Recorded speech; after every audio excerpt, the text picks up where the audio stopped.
స్తోత్రం చెప్తామా? ఎప్పుడంట ఆయన యొద్దకు నువ్వు మరుడితే, ఆయన యొద్దకు నువ్వు వస్తే, ఆయన వైపు నువ్వు చూస్తే, ఆయన పక్షాన నువ్వు ఉంటే నేను ముగిస్తా.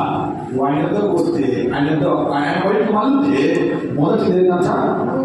నూతన ఫలాన్ని. రెండవ పేదరికం రాకుండా పోషిస్తాడు. మూడవది కరువులను పోషిస్తాడు.